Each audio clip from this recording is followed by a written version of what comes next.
Bueno, muchas gracias, doctor, por la presentación. Entonces, voy a compartir la pantalla para empezar con la presentación.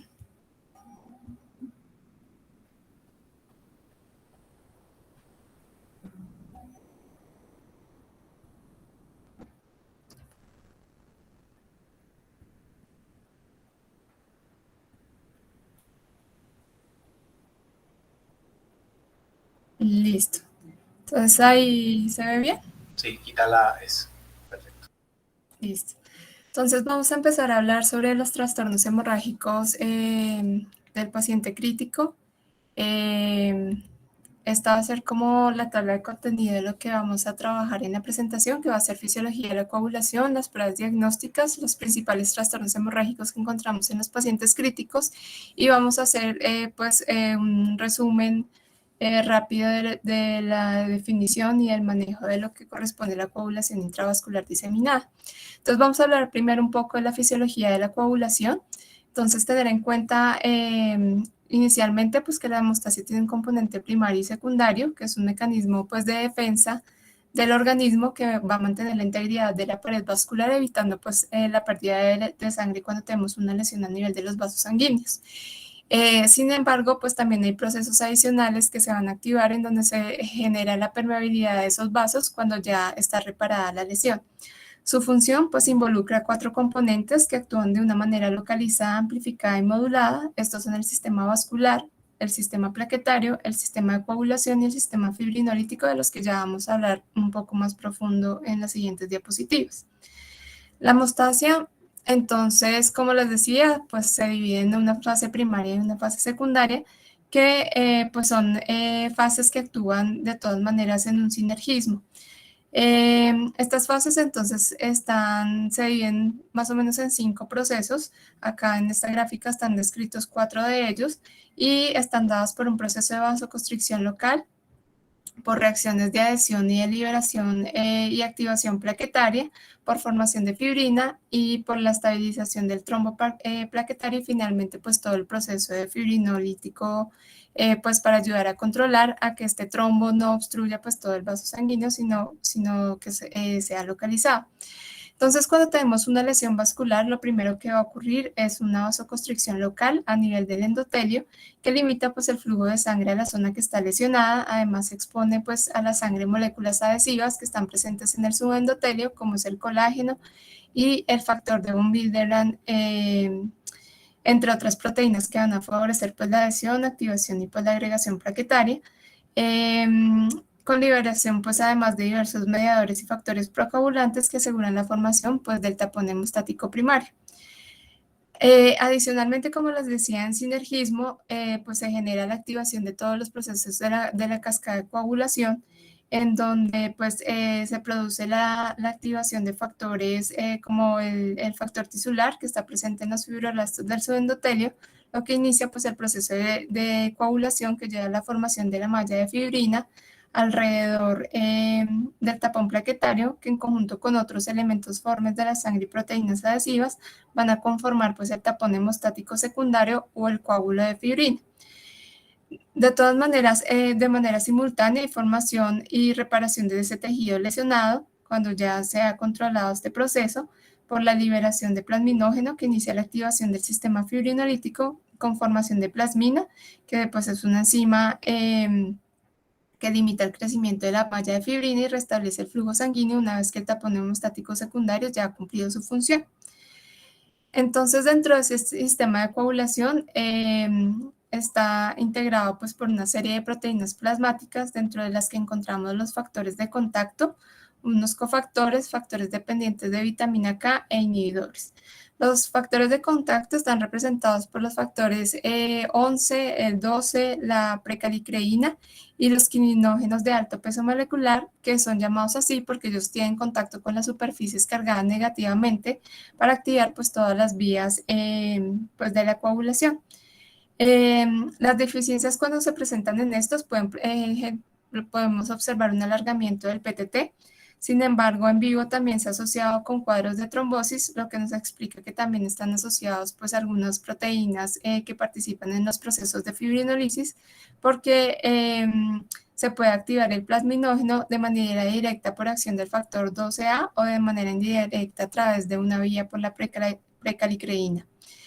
Están los factores dependientes de vitamina K, que son muy importantes porque ellos, su producción se da especialmente a nivel hepático y se caracterizan porque ellos presentan una carboxilación de los residuos de ácido glutámico en el extremo amino terminal en una reacción que es dependiente de vitamina K. Entonces, cuando carecen de ese residuo, ellos pues se producen y se pueden sintetizar normalmente, pero no son funcionales. Entonces es muy importante esta característica para estos factores. Tenemos también pues otros cofactores como son, perdón, el quininógeno de alto peso molecular, los factores 5, 8 y la proteína S, la trombomodulina del factor tisular, que actúan pues acelerando esa velocidad de reacción de las enzimas que participan en los complejos de las vías de coagulación. Y los inhibidores, que son los que van a participar en ese proceso de fibrinolisis, que uno de los más importantes pues va a ser la antitrombina 3, pertenece a una familia que se llama la superfamilia de serpinas, y el inhibidor de la vía del factor tisular, que es otro inhibidor importante en ese proceso de fibrinolisis.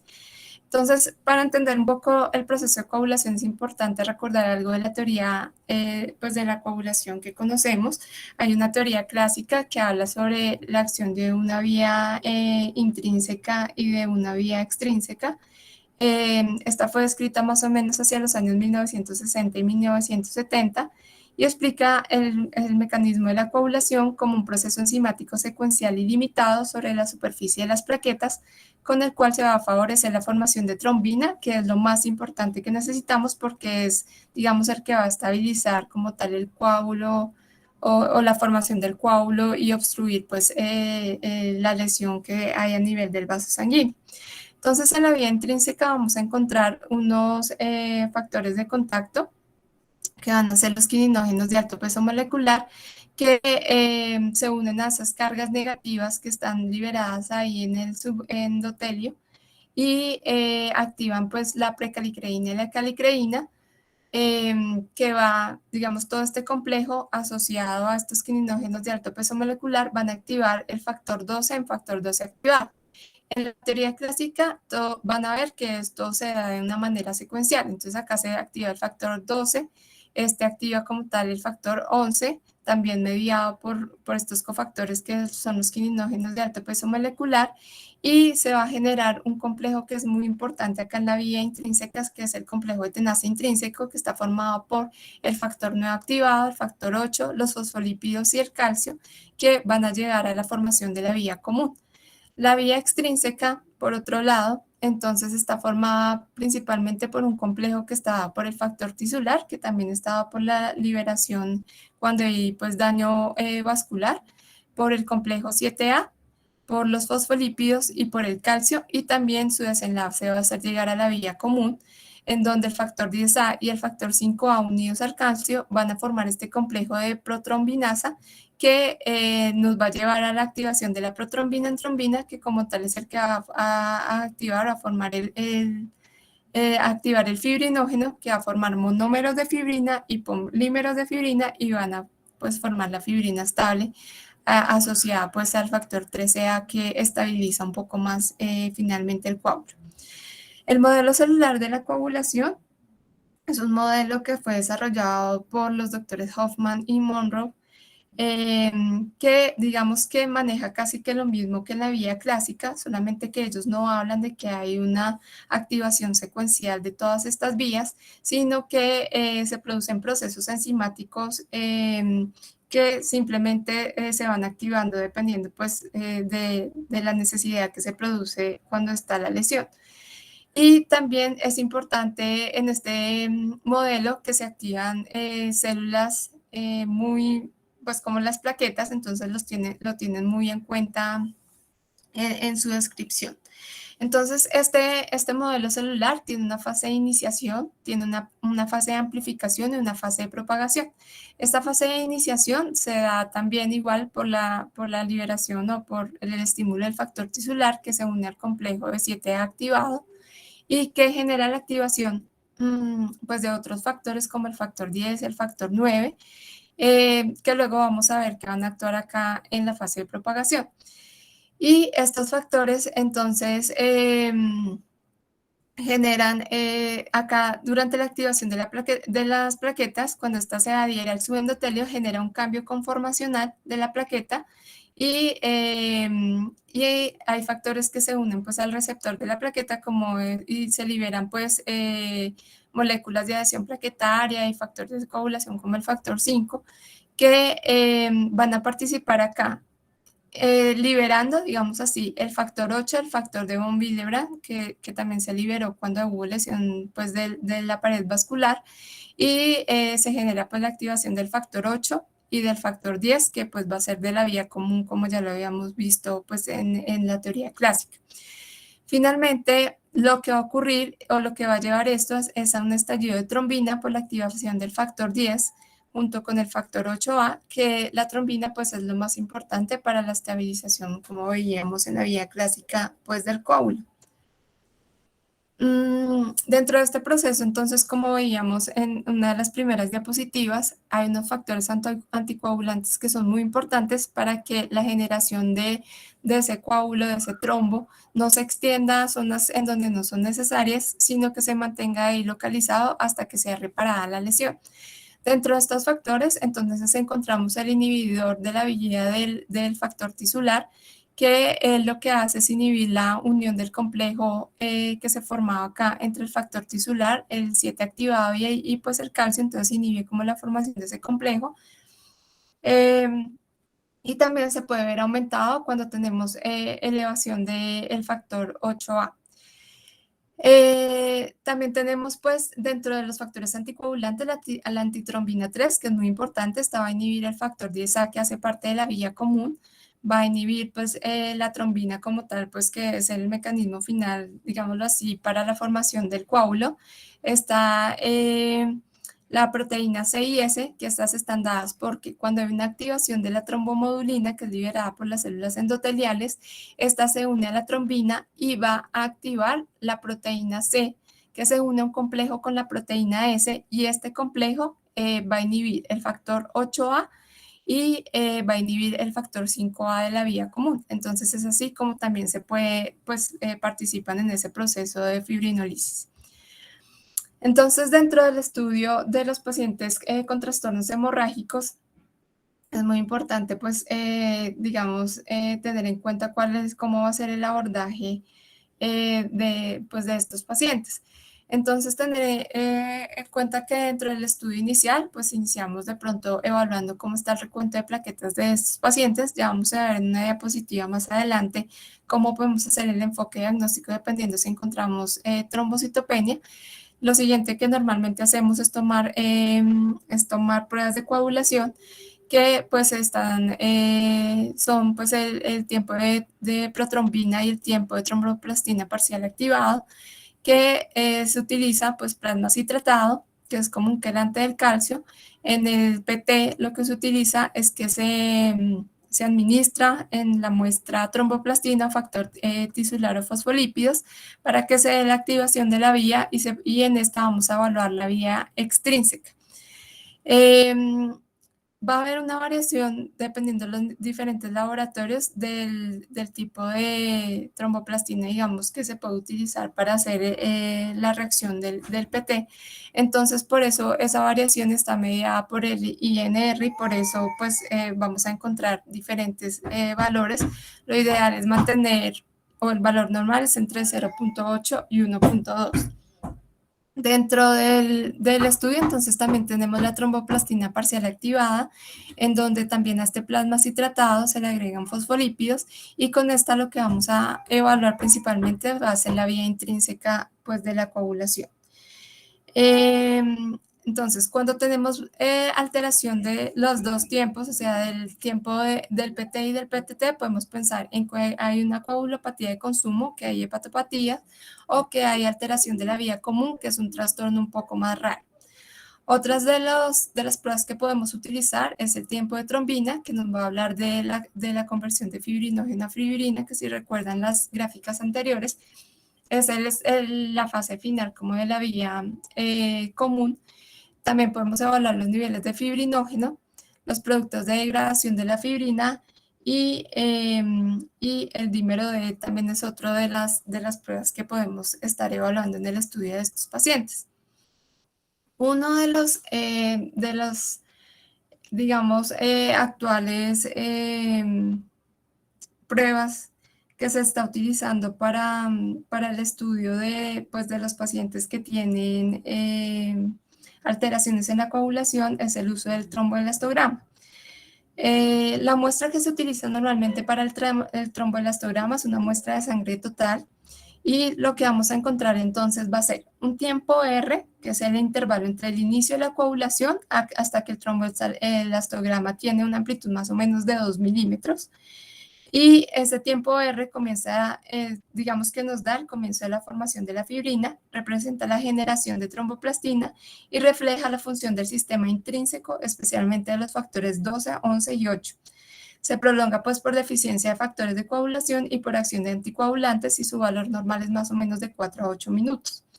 Está el tiempo de coagulación K, que es un tiempo desde el inicio de la formación del coágulo hasta su máxima fuerza y es de 20 milímetros. Se muestra con la máxima amplitud del tromboelastograma y refleja la función del sistema intrínseco de las plaquetas y del fibrinógeno. Se prolonga por deficiencia de factores de coagulación o por consumo de antiagregantes plaquetarios y se acorta también por un aumento de la función plaquetaria. Su duración más o menos es de 0 a 4 minutos. Tenemos también el ángulo alfa, que nos habla de la velocidad de formación del coágulo sólido, indica la calidad del fibrinógeno y las plaquetas y disminuye cuando tenemos bajas concentraciones de fibrinógeno o cuando también tenemos uso de antiagregantes plaquetarios anticoagulantes. Y acá tenemos también la máxima amplitud, que es la amplitud más grande que tiene el coágulo y es una función de elasticidad, pues nos va a hablar como de la elasticidad que tiene ese coágulo. Evalúa la interacción entre la fibrina y las plaquetas y nos habla principalmente de función plaquetaria.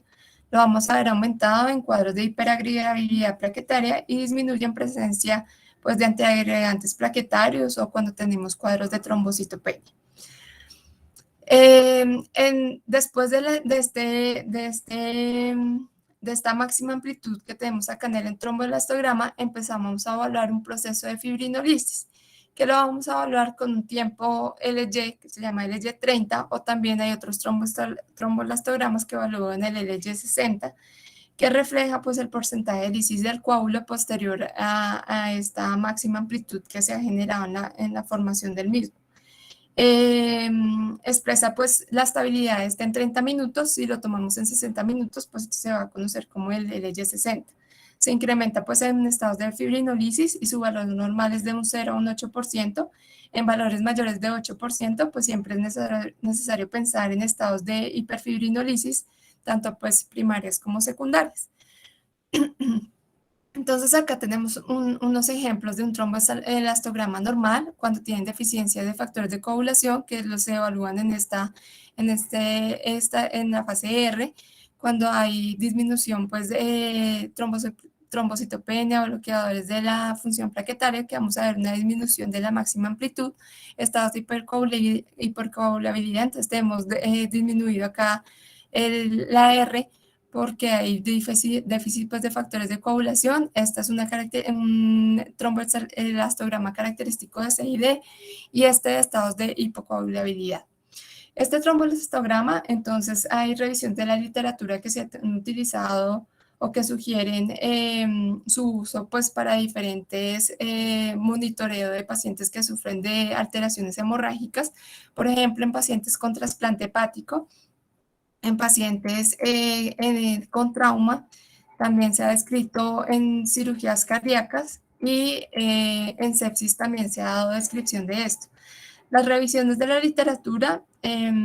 por ejemplo, en trauma sugieren que las transfusiones de glóbulos rojos, plasma fresco congelado y plaquetas disminuyeron en pacientes con terapia transfusional que fue guiada por estas pruebas viscoelásticas en comparación con aquellas guiadas a través de criterios clínicos o de las pruebas que utilizamos normalmente. De todas maneras, casi que ningún estudio observó un descenso de la mortalidad, pero sí encontraron, por ejemplo, en los pacientes que se estudiaban y se les realizaban intervenciones quirúrgicas, sí encontraron diferencias en las tasas de reintervenciones quirúrgicas y de transfusiones masivas. Entonces, puede ser pues un mecanismo útil que digamos que solo no se puede usar, pero sí asociado pues a clínica y digamos a otras expresiones de otros datos que tengamos del paciente. Este es un estudio que se hizo en la colaboración Cochrane, que habla sobre el uso del tromboelastograma en el monitoreo de pacientes, pues para monitorear el tratamiento hemostático en adultos y niños con sangrado. Ellos incluyeron pues 17 estudios con un total de 1.493 participantes, y lo que encontraron en este estudio, teniendo en cuenta que había una participación muy importante de pacientes que han sido sometidos a cirugía cardíaca, es que el tromboelastograma sí redujo, digamos así, o las transfusiones guiadas por tromboelastograma, pues se vio una reducción en la mortalidad general de estos pacientes con un resultado del 7.4% versus un 3.9%. Los análisis también demostraron un efecto estadísticamente significativo en comparación, pues cuando se utilizan medidas usuales en el monitoreo hemostático de estos pacientes, y es la disminución en la necesidad de transfusiones sanguíneas, tanto de glóbulos rojos como de plasma fresco congelado y plaquetas. Entonces, sí hay evidencia cada vez más amplia que la aplicación de estrategias de transfusión guiadas por estas pruebas viscoelásticas pueden reducir la necesidad de productos sanguíneos y mejorar la morbilidad en los pacientes pues, con hemorragias. Entonces, uno, ¿cómo hace el enfoque de un paciente que tiene sangrado? Entonces, pues obviamente como en cualquier patología, hacer una buena historia clínica, evaluar si tiene de base algún defecto que es inherente a trastornos de la coagulación o usa medicamentos que pueden generar pues tanto efectos trombóticos como de sangrado, evaluar si el sangrado se produce de una manera local o general, y hacer pues un screening como tal pues de la evaluación usual que hacemos de las pruebas para pues evaluar los trastornos hemorrágicos. Entonces dentro de estas está pues el conteo de plaquetas. Si encontramos un conteo de plaquetas bajo con resultados de un screening de tiempos de coagulación normales, empezamos de pronto a pensar que haya una falla en la producción de plaquetas o que haya una vida media reducida de las plaquetas, ya sea porque hay anticuerpos que están mediando su destrucción o hay procesos, por ejemplo, de esplenomegalia que están generando un secuestro de esas plaquetas. Adicionalmente, si encontramos otros factores como la presencia de esquistocitos con unos niveles bajos de plaquetas, podemos empezar a pensar en cuadros como un síndrome hemolítico urémico o una púrpura trombocitopénica trombótica o cuadros hasta de SID. O cuando ya tenemos niveles de plaquetas normales, pero tenemos deficiencias en los tiempos de coagulación, pues empezamos a pensar o que hay un déficit de factores o que hay una alteración a nivel hepático en la producción de estos factores, entonces mirar cómo está la función hepática, o si tenemos un conteo bajo de plaquetas con deficiencia de los factores de coagulación, empezamos pues a pensar si hay algún proceso asociado que nos pueda estar generando pues un cuadro de coagulación intravascular diseminada que nos lleve pues a eventos de sangrado o a eventos trombóticos y pues a falla multiorgánica. Entonces, este es un cuadro un poco denso, pero era como para mostrar un poco, digamos, el enfoque que uno puede ir haciendo de los pacientes a través de las pruebas de coagulación, pues que usamos rutinariamente. Entonces, digamos, en la coagulación intravascular diseminada podemos encontrar prolongaciones de los tiempos de protrombina, de trombina, tromboplastina parcial activada y de trombina, hay descenso de fibrinógeno y de plaquetas, pero nos podemos, digamos, ayudar por otras pruebas de laboratorio como productos de degradación de la fibrina o dímero D que nos pueden ir guiando pues como el diagnóstico. Así como lo que hablábamos sobre el síndrome hemolítico urémico, que podemos encontrar microangiopatía, con anemias hemolíticas, trombocitopenia, con cuadros de insuficiencia renal, o en las púrpuras trombocitopénicas. Esto acá en el síndrome hemolítico urémico, esto para un síndrome hemolítico urémico común. Si es un atípico, pues vamos a evaluarlo también con ADAPS-13, como ocurre pues en la púrpura trombocitopénica trombótica, o evaluar también polímeros grandes del factor de von Willebrand. Entonces, dentro de los trastornos hemorrágicos del paciente crítico, entonces tener en cuenta que suelen ocurrir en el contexto de una enfermedad sistémica, que la coagulopatía puede originarse pues por muchos mecanismos y por muchos estímulos, dentro de los que están pues la activación del complemento, está pues la bacteremia, la hipoxemia, productos de células inflamatorias, y que en muchos de estos podemos encontrar asociados siempre estados trombóticos, por lo que veíamos pues en las vías de coagulación, que hay una interacción entre todas estas proteínas que llevan a que se activen o no esos procesos de fibrinolisis ahí asociados. Entonces, por eso es muy frecuente, por ejemplo, en la CID y en la púrpura trombocitopénica trombótica, que encontremos estados trombóticos pues ahí asociados. Esta es una tabla que encontré en un artículo que hablaba sobre las causas de coagulopatía en los pacientes en la unidad de cuidado intensivo pediátrico. Y ellos hablaban pues que dentro de las principales causas pues está pues la SID, están las enfermedades hepáticas, deficiencia de vitamina K, síndromes de transfusiones masivas, sobredosis de anticoagulantes o coagulopatías congénitas, que vamos a ver más frecuentes pues en la edad pediátrica,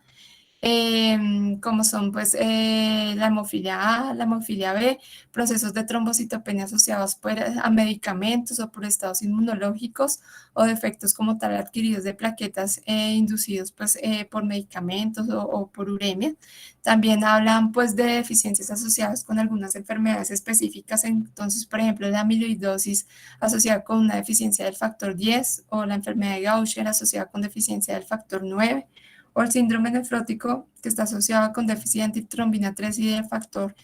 9, y pues obviamente enfermedades cardíacas congénitas, que también nos pueden llevar a cuadros de policitemia, defecto en la calidad de las plaquetas, o en enfermedad adquirida de von Willebrand.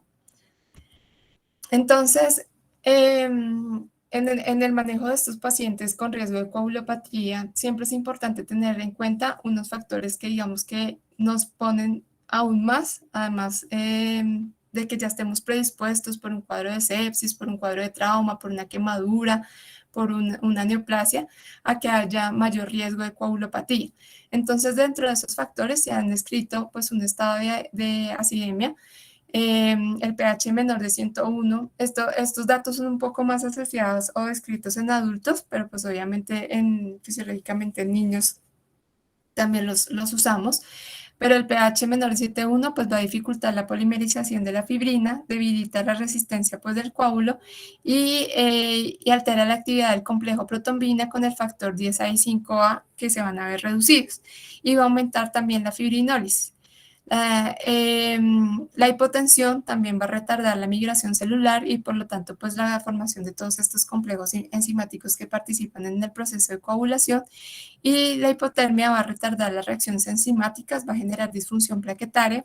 pues la formación como tal de las plaquetas, y va a estimular también el proceso de fibrinolisis. Dentro entonces de lo que hablábamos del abordaje del paciente con coagulopatía, entonces tener en cuenta pues los cuadros de trombocitopenia, entonces evaluar si tenemos una trombocitopenia, si hay alteraciones inmunológicas, entonces evaluar si hay necesidad de estudio para un lupus o para una púrpura trombopénica. Evaluar pues si hay antecedentes familiares que nos hablan pues de un déficit o una enfermedad del factor de von Willebrand, pues de origen genético, o ya cuando tenemos pues alteraciones como microangiopatías trombóticas, pues empezar a encasillarlas dentro de un complejo un complejo de síndromes que se han asociado a trombosis microvascular diseminada. Dentro de esos encontramos entonces el síndrome hemolítico urémico, la púrpura trombocitopénica trombótica y la coagulación intravascular diseminada. Ellos tienen, digamos que, diferentes pues, presentaciones, pero muchos de estos van a evolucionar hacia una presentación que se llama el TAMOF, que es una falla multiorgánica asociada a esa trombocitopenia y a la presentación de esa trombosis microvascular diseminada. Entonces, ¿qué ocurre en el TAMOF? Que hay un déficit de la ADAMS 13. El ADAMS 13 es un factor que actúa sobre el factor de von Willebrand. Entonces el factor de von Willebrand tiene una estructura que se llama ultra grande y él lo que hace es escindirlos, es decir, como romperlo y para que no tenga un efecto procoagulante tan importante. Cuando hay un déficit de este Adams 13, estas moléculas de factor de von Willebrand de tamaño grande, digamos, van a estar más presentes porque no van a ser escindidas, no se van a romper y va a aumentar el efecto procoagulante en estos cuadros. Entonces, esto es una de las principales etiologías o de la fisiopatología que se describe en el TAMOF. Hay incremento en los inhibidores del ADAMS 13, hay incremento en estos multímeros que les hablaba del factor de von Willebrand de tamaño grande. Y dentro de los criterios diagnósticos que se han descrito, entonces está la trombocitopenia. Muchos de estos pacientes tienen lesión renal, no tan importante como la que encontramos, por ejemplo, en el síndrome hemolítico urémico, que va a ser casi que en el 100% de los pacientes, se encuentra en un porcentaje mucho menor, pero la mayoría de estos pacientes, tanto en el hemolítico urémico como en la púrpura trombocitopénica trombótica, podemos encontrar pues lesión renal. Hay elevación del LDH y compromiso multiorgánico, que es otro de los criterios para hacer diagnóstico de TAMOF, que normalmente habla que haya más compromiso de más de 2 órganos. Dentro de su manejo se habla pues de manejo con plasmaféresis, pero pues se ha venido también, digamos, estudiando e investigando otros mecanismos para su manejo. Entonces se ha venido investigando el ADAMS 13 recombinante, el caplacizumab, que es un nanoanticuerpo que actúa contra el factor de von Willebrand, y se han descrito pues unos casos aislados, una serie de casos o casos aislados en donde han utilizado la N-acetilcisteína con buenos resultados, pero pues como les digo, los tamaños de las muestras son pequeños, entonces pues no es una recomendación así, no es una recomendación pues con unos estudios pues epidemiológicos muy buenos. Otro de dentro del estudio de los trastornos hemorrágicos también tenemos que tener en cuenta pues la falla hepática. Entonces, tener en cuenta que en la falla hepática hay disminución en la producción de los factores de coagulación. Entonces, coexiste un estado anticoagulante con riesgo de sangrado junto con riesgo de trombosis en estos pacientes. Entonces, en la enfermedad hepática se produce una alteración en la síntesis pues, de múltiples proteínas plasmáticas. Hay alteración de los factores de coagulación tipo 2, el 5, el 7, el 9, el 10, que son pues, asociados a la síntesis de vitamina K. También hay alteración de la síntesis de fibrinógeno, que normalmente cuando ya encontramos alteración en el fibrinógeno, estamos hablando de que ya está en un estadio un poco más avanzado de la enfermedad. Vamos a encontrar también un aumento de la fibrinolisis, observándose pues porque hay un aumento en los niveles del activador del plasminógeno y del inhibidor de la trombina activada, entonces por eso pues sean pues cuadros de hemorragia, pero también pues recordemos que asociado a pues a la generación de factores asociados a la vitamina K, también está también la producción de proteínas C y S, entonces en estos pacientes también podemos encontrar niveles bajos de proteínas C y S, entonces van a tener pues asociados eventos trombóticos. Pero ¿qué hace, digamos, que de pronto veamos más coagulopatía en estos pacientes? Que hay otras alteraciones hemorrágicas secundarias, como puede ser la hemorragia secundaria de la hipertensión portal, la disfunción endotelial que vamos a encontrar en ellos, infecciones pues, bacterianas asociadas y hasta insuficiencia renal. Entonces, ¿cómo manejar estos trastornos? Digamos que coloqué esta gráfica ahí para resaltar que dentro del manejo, que es lo que siempre pensamos, que es colocar derivados de plasma, crioprecipitados, fibrinógeno y derivados sanguíneos, es siempre pensar que cuando vamos a colocar los productos sanguíneos, solo se deben de colocar si presentan sangrado, que no debemos manejar pruebas de coagulación o si el paciente requiere un procedimiento quirúrgico. Entonces, si tenemos alteración en las pruebas de coagulación, pero no encontramos sangrados, pues sangrados en el paciente, no es necesario, pues, digamos, iniciar o pues son las recomendaciones que hay en la mayoría de las guías que hablan sobre el manejo de estos trastornos. Entonces, pues pensar en evaluar, entonces como hablábamos inicialmente del valor de las plaquetas, entonces evaluar si es necesaria transfusión de plaquetas. En esta tabla encontramos pues algunas de las indicaciones para la transfusión de plaquetas. Evaluar también si es necesaria la transfusión de plasma, entonces recordar pues que el plasma contiene pues casi todos los factores, principalmente pues el factor 8, contiene también fibrinógeno, y nosotros podemos ir enfocando dependiendo los datos que tengamos de pruebas de coagulación, cuáles van a ser las necesidades transfusionales que tengamos. Las recomendaciones que hay en las guías es lo que hablábamos de evitar la transfusión de plasma si no hay sangrado. Se indica transfusión precoz en la hemorragia masiva. En pacientes con hemorragia masiva traumática, sobre todo, pues está descrito en adultos, ellos realizan por algoritmos transfusiones de plasma, de plaquetas y de glóbulos rojos con relaciones 1-1-1 cuando hay sangrados masivos y indican estar controlando pues los tiempos de coagulación y evaluar pues la necesidad de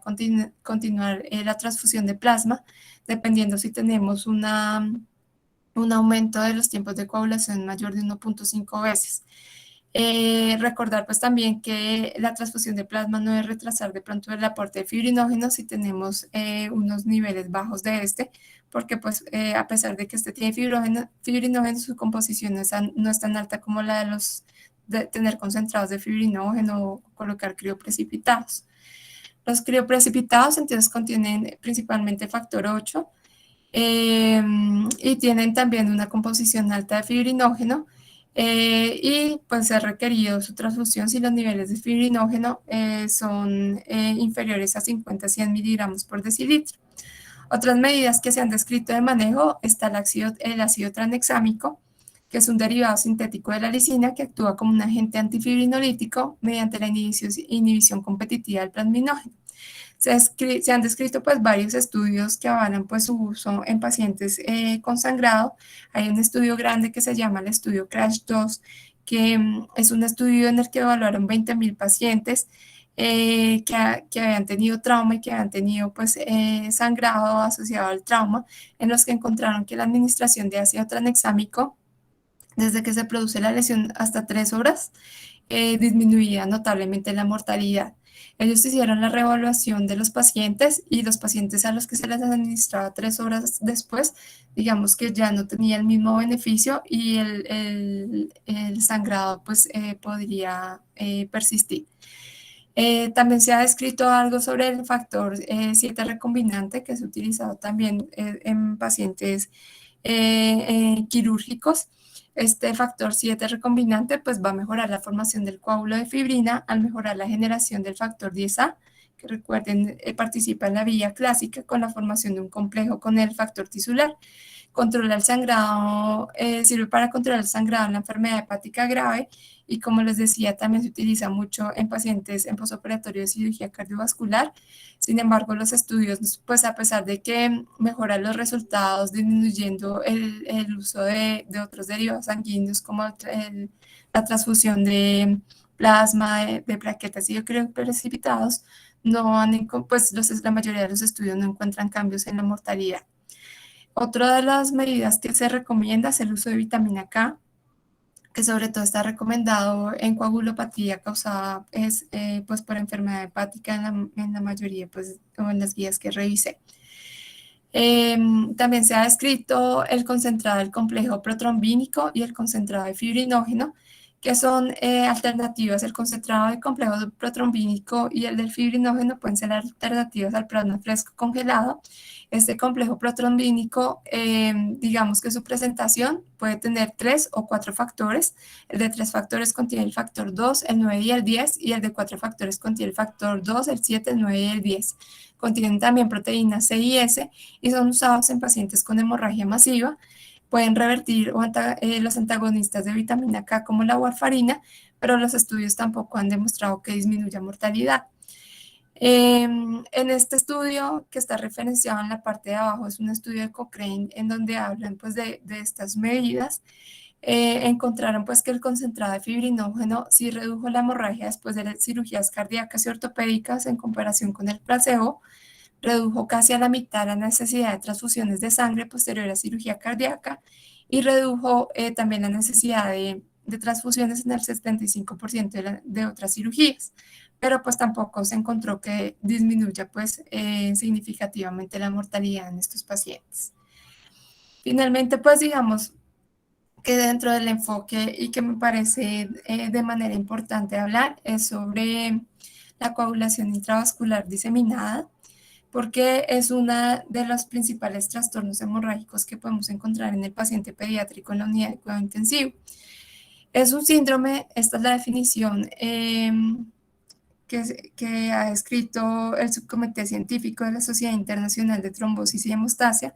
que es un síndrome adquirido en el que hay una activación de la coagulación a nivel sistémico que origina un daño a la microvasculatura que puede generar una disfunción orgánica, la cual además del consumo de factores de coagulación y plaquetas predispone a complicaciones de tipo hemorrágico.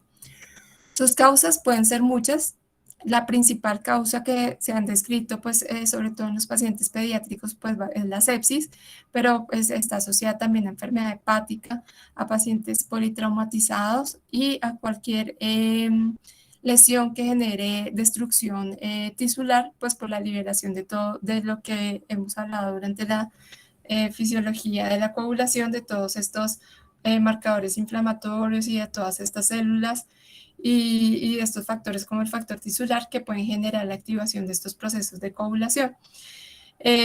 También se han descrito algunas patologías neoplásicas en los niños. Una de las más frecuentes asociadas es la leucemia promielocítica aguda, porque se ha descrito que está así asociada con la liberación de factores procoagulantes. En adultos, pues hay algunas otras neoplasias que generan CID crónica, pero en niños esto no es tan frecuente.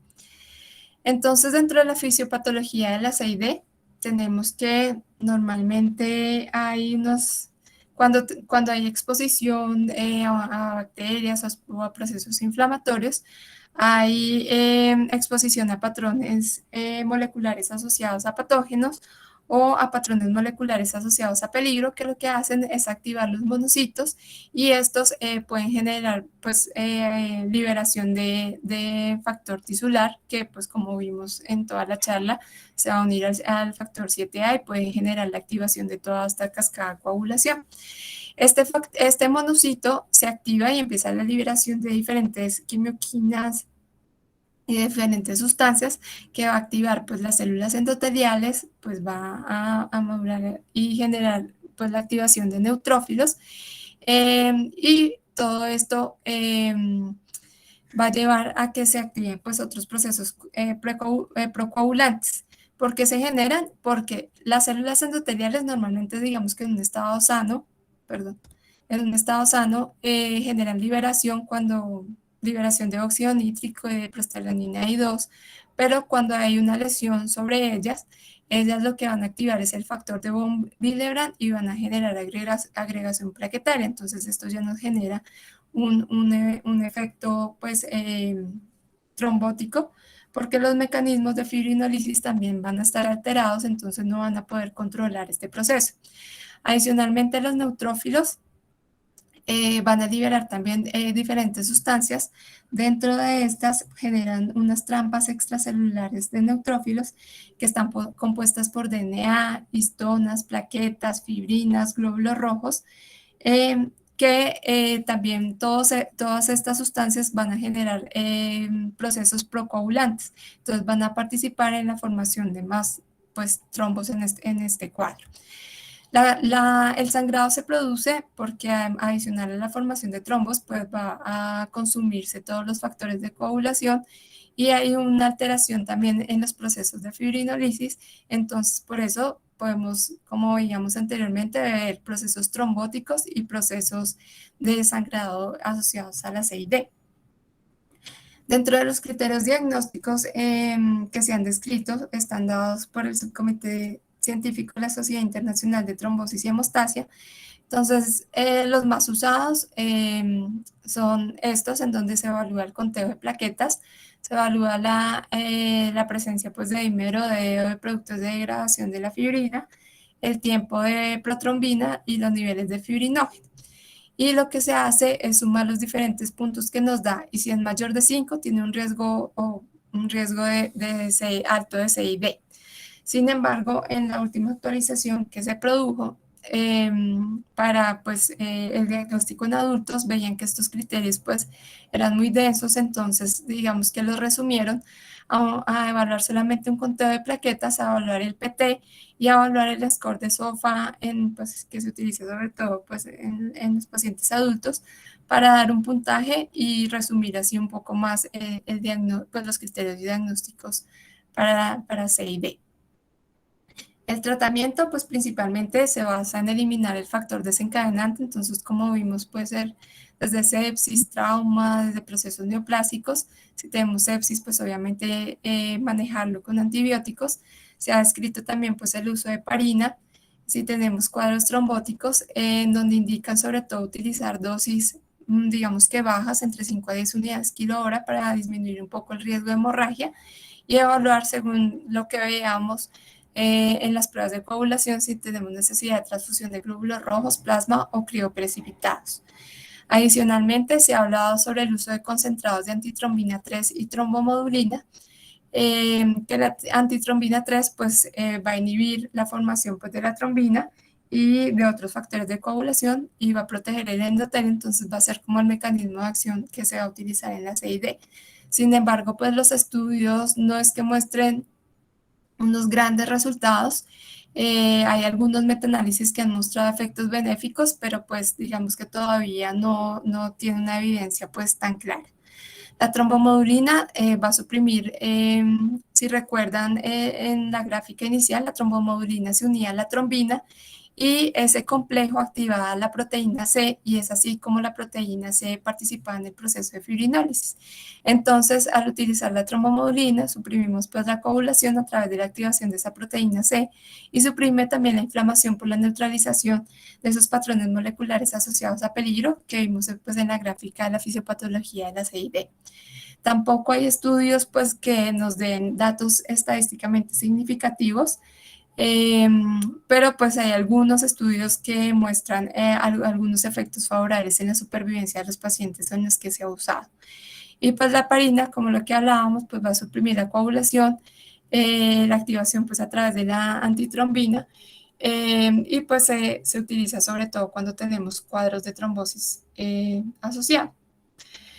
Este es un estudio que me pareció interesante ya. Para finalizar, es un estudio que se publicó acá en el Pediatric Clinical Care en marzo del 2021, que ellos evaluaron, hicieron un estudio controlado randomizado en donde establecen como unas intervenciones que se dan, digamos, antes de que el paciente desarrolle CID. O sea, cuando tenemos pacientes, por ejemplo, con sepsis, tenían pacientes con trauma, ellos dividieron los grupos. El grupo total era de 80 pacientes con sepsis grave o choque séptico que todavía no habían desarrollado CID y los asignaron al azar en 2 grupos. Al grupo 1 le dieron transfusión de plasma, heparina no fraccionadas en dosis bajas como las que describíamos anteriormente y les pusieron ácido tranexámico. El grupo 1 entonces incluyó a 31 pacientes que tenían sepsis grave y 9 con shock séptico, y el grupo 2 incluyó 32 pacientes con sepsis grave y 8 con shock séptico. Y se les evaluaron un score de mortalidad, se les evaluó un score de disfunción de multiorgánica, el score de inotrópicos, se les evaluaron diariamente laboratorios de coagulación y también el score para CID. Y lo que encontraron fue una tasa de mortalidad que fue significativamente mayor en el grupo 2, es decir, al que no se le había realizado la intervención. La progresión a CID fue significativamente mayor en los pacientes también del grupo 2, con unos datos, pues con una P también significativa. Los puntajes de evaluación de riesgo para CID fueron también significativamente más altos en el segundo y quinto día entre los pacientes del grupo 2. Entonces, pues con esto concluyeron que la intervención hemostática específica inicial fue un predictor significativo de supervivencia y prevención de la progresión a CID en estos pacientes con sepsis grave. De todas maneras, pues me pareció un estudio pues como muy interesante. Obviamente se necesitan estudios mucho más grandes, multicéntricos, pues, para poder aprobar esta práctica, pero pues queda ahí como un dato interesante. Entonces, dentro de las conclusiones, tener en cuenta que las alteraciones de la coagulación son afecciones frecuentes en el paciente pediátrico crítico, que es pues ahí implicadas en la fisiopatología, tanto respuestas inflamatorias como alteraciones de la hemostasia y disfunciones endoteliales, que no se recomienda el tratamiento de pacientes asintomáticos solo por las alteraciones en la coagulación, estando el tratamiento reservado a las situaciones con riesgo de sangrado o las situaciones de sangrado activo, y que la coagulopatía en el paciente crítico produce pues una alta morbimortalidad. Muchas gracias. Andreita, muchísimas gracias por tu presentación. Muy interesante.